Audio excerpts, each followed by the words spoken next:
O São Paulo perdeu uma oportunidade de vencer ou conquistou um ótimo resultado em La Paz? Já vai deixando nos comentários desse vídeo a tua opinião, a tua análise sobre toda essa situação de Bolívar 1, São Paulo 1, jogo que a gente vai tentar destrinchar ponto a ponto aqui no vídeo de hoje, jogo de ida que aconteceu em La Paz pelas oitavas de final, jogo, primeira partida pelas oitavas de final da Copa Sul-Americana do São Paulo em 2026, que foi lá para a Bolívia enfrentar o time do Bolívar num contexto que todo mundo já conhece, que é o estádio Hernando Siles, a cerca de 3.600 metros de altitude, mas o São Paulo trouxe um resultado que muitas vezes não vem nesse tipo de jogo. Ano passado, inclusive, o São Paulo foi jogar na altitude contra a LDU na ida e levou 2-0, né? Então, na Libertadores, nas quartas de final da Libertadores. Esse ano, na Sul-Americana, em La Paz, voltou com um empate, 1-1, e com certeza é um cenário bem melhor do que o que foi contra a LDU no ano passado. E aí todo mundo já sabe o formato, né? Semana que vem, jogo de volta, Morumbis. Se tiver outro empate, vai para os pênaltis. Se alguém vencer, se classifica. Então vai ser bem interessante acompanhar também esse jogo de volta. Vai pegar fogo na Sul-Americana, com certeza. Mas a gente já tem que começar a nossa análise pensando o que o São Paulo queria fazer, qual era o plano do Dorival Júnior para jogar em La Paz. O jogo em nenhum momento teve aquele cenário de trocação, né? A gente teve mais cenários de trocas de domínio, trocas de momentos do jogo em que um time estava melhor que o outro, só que a maior parte desse domínio acho que foi do Bolívar, tanto no início do jogo quanto no segundo tempo inteiro, né? Mas o São Paulo teve essa proposta de saber se defender, ter uma defesa muito sólida, e o que impactou muito também nesse aspecto foram os reforços, né? Tivemos 3 titulares estreando nesse jogo contra o Bolívar e foram Domingos Duarte, Newton e o Iago, né? 3 jogadores do sistema defensivo. E os 3 foram muito bem no jogo, o Iago inclusive não só na defesa, mas também dando assistência para o gol e passando várias vezes, levando perigo nas suas ultrapassagens. O Domingos Duarte foi realmente soberano na zaga, e o Newton também foi muito importante, teve bola que ele tirou importantíssima com o biquinho da chuteira. Então, junto com o Arboleda, né, que também fazia parte desse sistema defensivo, foi todo mundo ali muito bem. E o Bolívar talvez não venceu por causa deles, e porque o São Paulo estava bem compacto defensivamente. Foi um bom jogo do time do Dorival Júnior.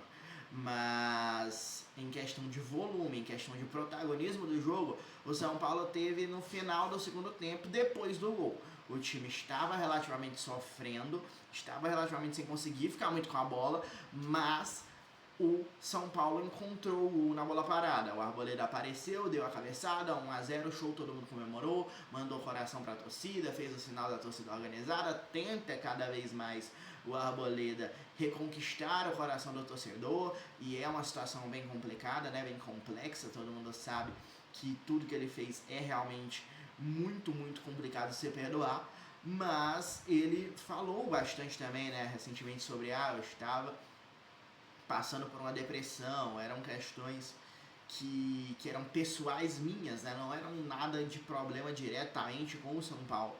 Então acho que aos poucos talvez realmente o Arboleda, que está aí há 10 anos nesse time, tem muita história, tem muita identificação, fazendo esse tipo de atuação e de mostrar realmente, não cometer mais erros como ele já cometeu várias vezes nessa passagem.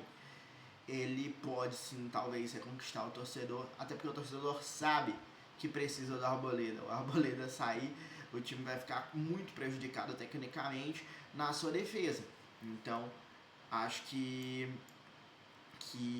é um caminho, o melhor caminho para todo mundo nessa história, né? Já que ele já voltou mesmo, né? Já que ele está jogando, é que isso aconteça, é que ele vá fazendo gols, fazendo boas atuações, sendo seguro defensivamente. A Arboleda tirou muitas bolas para o alto também, ali de cabeça. Então, É importante demais para o São Paulo que isso continue acontecendo com o seu zagueiro. Então, dessa maneira, dá para se dizer que o São Paulo construiu esse resultado também muito na eficiência no primeiro tempo, e que depois que fez o gol, o Bolívar sentiu um pouco, o São Paulo cresceu, foi ali no ímpeto para cima, terminou o primeiro tempo melhor, mas também não foi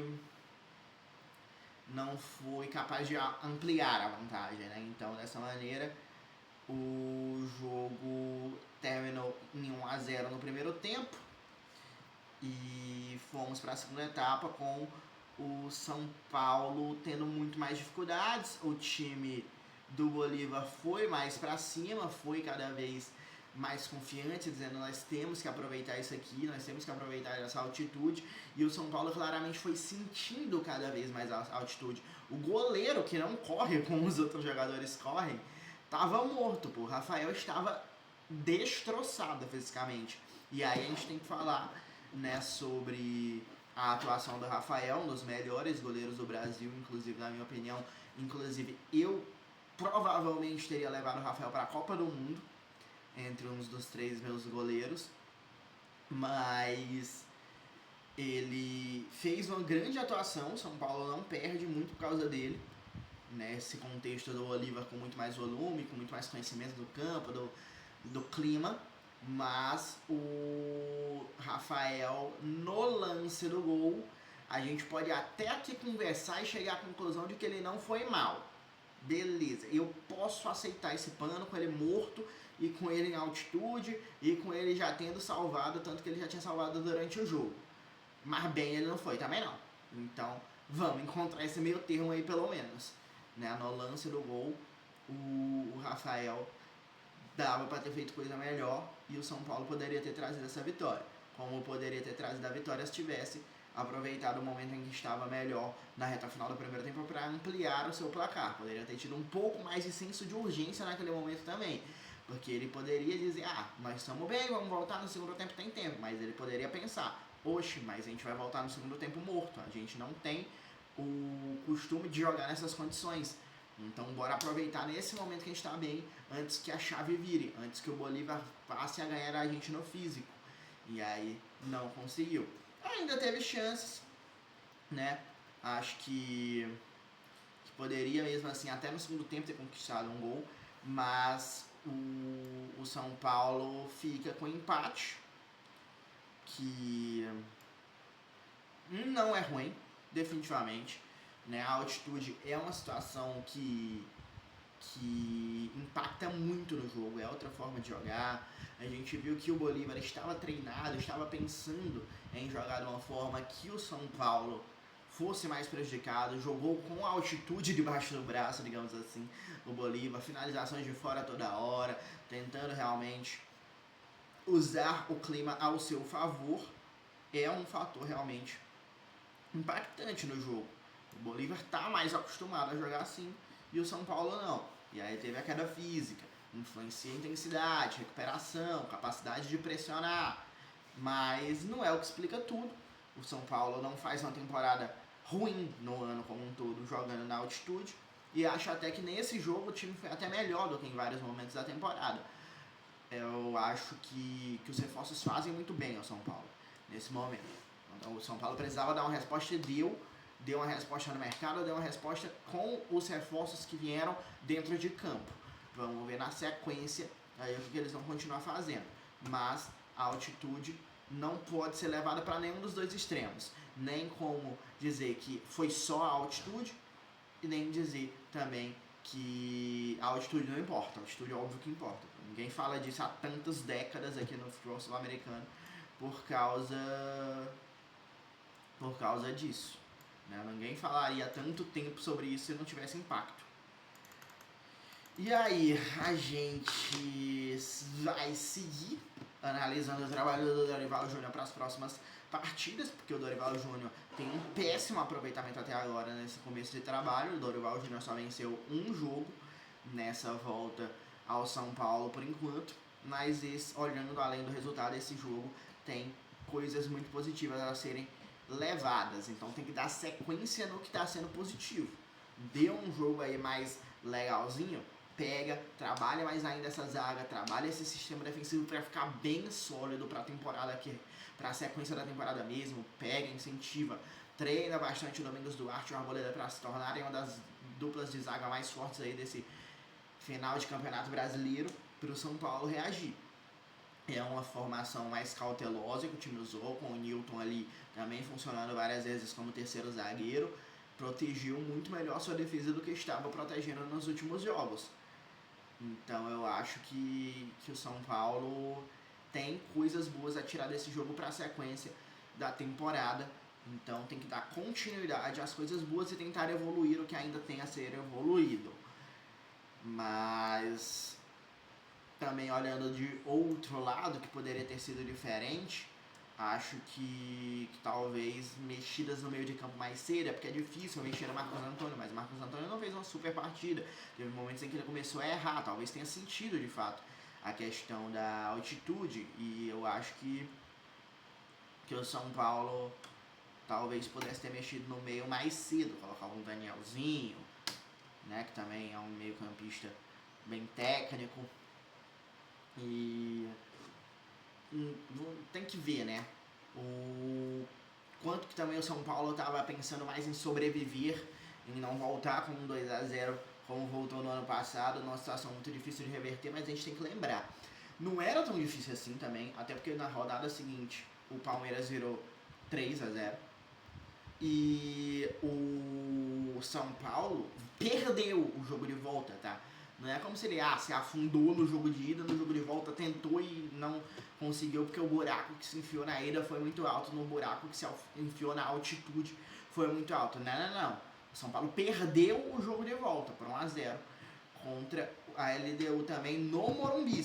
Então não foi só altitude, né? Pra gente voltar pra não levar para os extremos. O São Paulo tá vacinado, digamos assim, com o que sofreu no ano passado, mas não pode também pegar aquela famosa frase de ter tanto medo de perder para tirar a vontade de ganhar.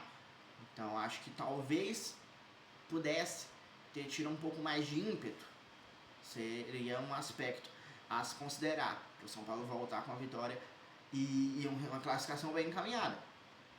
Mas, olhando o outro lado, de fato, um empate em La Paz, jogando de uma forma sólida, dando respostas e desempenho para o seu torcedor, não é de se lamentar completamente. E aí, outro meio-campista que também poderia ter sido substituído, acho que o meio-campo do São Paulo foi o que mais deixou a desejar no segundo tempo, seria o Pablo Maia, né? Poderia ter sido substituído mais cedo, poderia ter colocado mais velocidade, poderia ter botado o Ferreirinha mais cedo no jogo. Gostei do jogo do Caleri. Caleri acho que fez boas ações ofensivas ali no ataque. Não gostei muito do Luciano. Isso tudo analisado principalmente no cenário em que o time estava melhor no jogo, né, na reta final do primeiro tempo.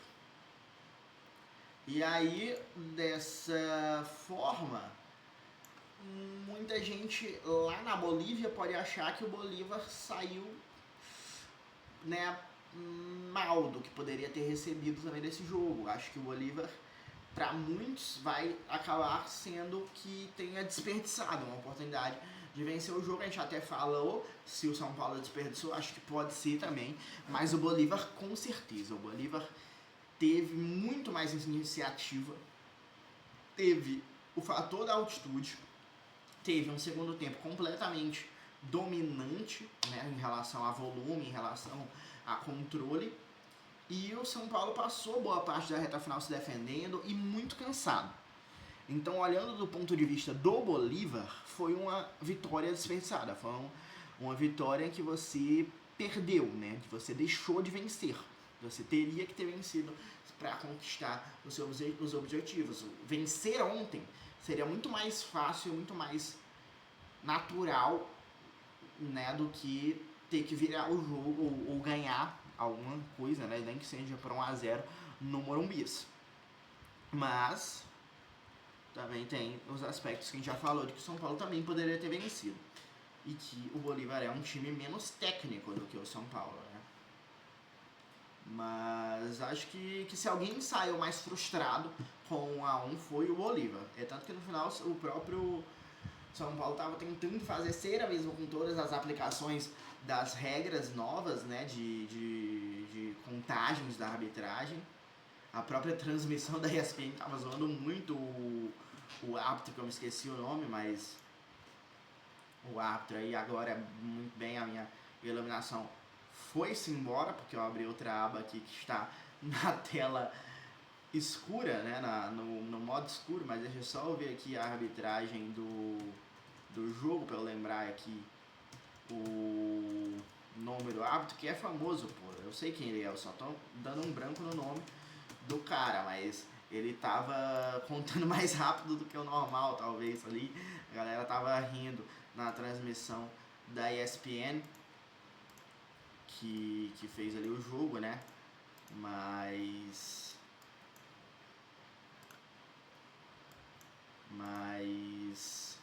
tá se aplicando essas regras novas aí da Copa do Mundo, de 5 segundos pro lateral, 5 segundos pro tiro de meta, né, questão de jogador ter que ficar 1 minuto fora, essas coisas todas aí que a gente viu na Copa acontecendo. Viu o Marrodan da Colômbia, teve aí essa situação toda de aplicar essas regras no jogo do São Paulo. Mas aí, mais uma vez, a gente vai trazer pra você dimensionista, meu Deus do céu, tô maluco aqui. Volta! Você deve ser dimensionista também, mas se não for, inclusive vai se inscrever no canal do Dimensões Esportivo pra me ver narrando lá. Mas, vendo aqui pra tentar um veredito, no final das contas, o lado bom desse resultado para o São Paulo é que foi um empate fora, numa altitude extrema, vai decidir em casa e que não precisa correr atrás de uma desvantagem como precisava no ano passado.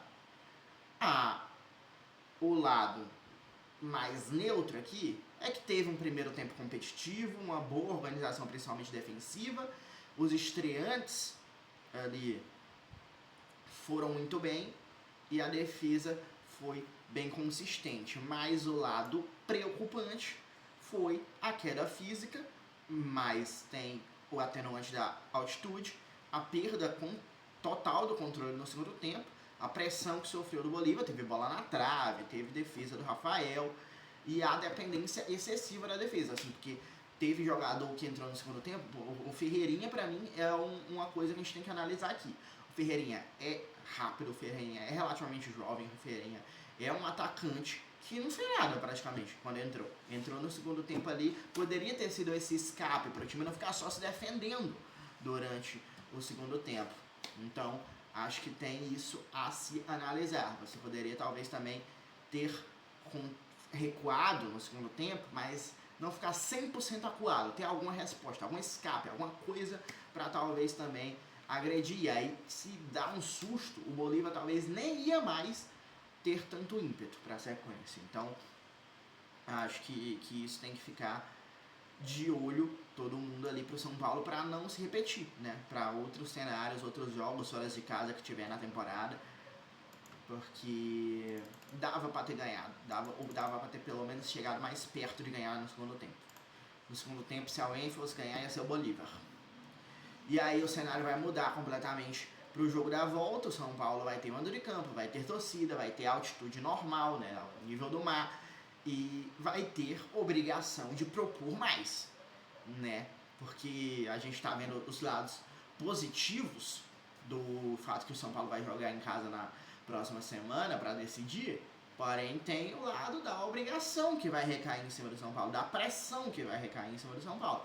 O São Paulo vai ter que jogar melhor. A gente tá elogiando a atuação nesse jogo de ida, mas muito com atenuantes em relação ao contexto. O contexto da semana que vem não é o mesmo. Então, o contexto da semana que vem obriga que o São Paulo jogue mais do que jogou nesse jogo de ida. E aí, vai ter que jogar mais também para poder vencer e se classificar, né? Porque eu imagino que com certeza o São Paulo não quer ir para os pênaltis, por exemplo, contra esse time do Bolívar. Pode ser até que ganhe, o Rafael é muito bom em disputa de pênaltis, mas é melhor evitar, né, sempre. Ainda mais quando você é o favorito. E aí, vai repetir, será, a escalação? Vai repetir o que deu certo? Eu acho que, como eu disse, é interessante. Mas precisa que coisas no ataque funcionem melhor. E que se não estiverem funcionando, haja mais rapidez para o Dorival Júnior mexer no time. Botar um Danielzinho em campo, botar um Ferreirinha tal, e que o próprio Ferreirinha entre melhor no jogo. Um Arthur também pode ser uma opção. Então, tem que ter tudo isso de evolução pro jogo de volta, que vai ser decisivo demais. Então, respondendo de uma vez por todas as principais perguntas sobre o jogo. O resultado foi bom? Pra mim foi. Pra mim foi porque tá mais pro São Paulo classificado do que pra não.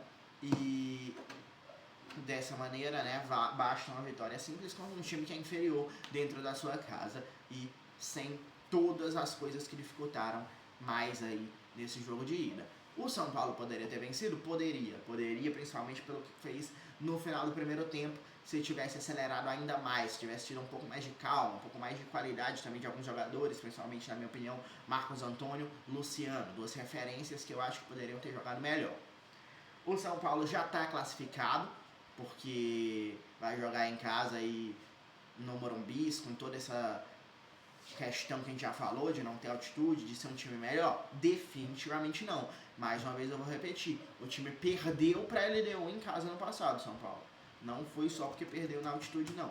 Então, fez talvez uma parte das mais difíceis, que é sair vivo de La Paz, mas agora vem a parte em que não pode desperdiçar a vantagem que conquistou, que é jogar a decisão em casa para vencer por um placar simples. Então, diz o que tu acha. O São Paulo trouxe um resultado bom de La Paz ou deixou uma escapada e deixou escapar uma vitória que poderia ter colocado a classificação muito mais perto? Manda a tua mensagem, diz teus comentários aí na aba de comentários do vídeo. Diz a tua opinião sobre o trabalho do Dorival Júnior até aqui. Me diz quem foi o melhor jogador em campo pra ti. Pra mim é meio que indiscutível que foi o Arboleda. E me diz o que tu achou das estreias também dos jogadores, né? Iago foi realmente muito bem, Domingos Duarte, o Newton devem continuar sendo titulares, na opinião de vocês. Manda aí nos comentários o que tu acha sobre tudo isso, e aí nos próximos jogos a gente chega para analisar mais coisas interessantes sobre várias partidas de futebol, de vários outros esportes, várias outras competições que estão em andamento aí no mundo do esporte. Deixa o teu like, se inscreve no canal e compartilha esse vídeo para todos os seus amigos darem a opinião deles também. Valeu, até a próxima!